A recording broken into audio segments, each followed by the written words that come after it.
One day I was sitting in Mass, and during the Kyrie, it wasn't so much a feeling or a voice that I heard, but rather it was a deep sense of knowing. I started crying, but it didn't seem too out of place because the homily was really good that day, so there were a lot of people crying. But when we left church, I was with my cousin, and she asked me, "Why are you crying? It's been like an hour. Like, why are you still crying?" And I said, "Because I think I'm supposed to be a sister." She was like, "Well, that's a good thing." And I was like, "No, it's not." I had no idea where I was supposed to go, but I started working with a priest, and through that I visited the Franciscan Sisters of Christian Charity. I just fell into everything so easily. When I pictured myself here, it was the only place I had peace.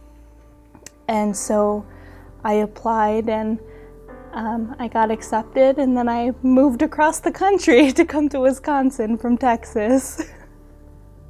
When I think of the call to religious life, I think first of my mother. My mother would have a look of petition on her face at the end of Mass, as though she was really talking to God.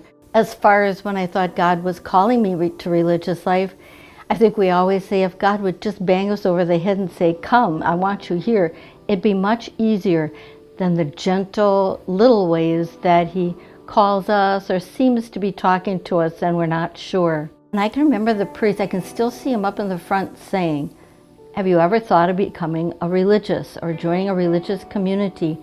But there was this boyfriend, and so it was kind of like, I don't know, I don't think so. And I moved on with life through high school and then into nurses training at Holy Family. And that changed my life. Marriage was a good thing, but it was not for me. Religious life was where I needed to be and live my life. And I can still remember the day that we finally came, when my parents brought me out here. And I thought, in my heart, all I said was, "I'm coming home. I'm coming home." And I knew this deep peace. Yes, it was a very different life from what I had lived before.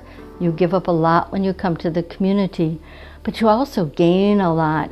You gain the community support, you gain many friends. There's a joy about living this life. When I was young, I was aware that I wanted to live in the middle of the church. It's how I said it to myself. I want to live in the middle of the church because I love the church. But I didn't exactly know how to do that. And then at a certain age, I think in about the 6th grade, I realized I wanted to be a sister, but of course you're not going to say to anybody that you want to be a sister. I remember saying to the Lord, "You need to send me a community. If you send me a community, that'll be good." So woven into the context of my life, choosing to live a good life, I met these sisters. And then 4 years later, to my shock, I discovered that this was the community the Lord had sent me. And so then I had a choice to make. Was I going to come or was I not going to come? It took a while to decide, but once I decided to come, I decided to come, and the rest is history.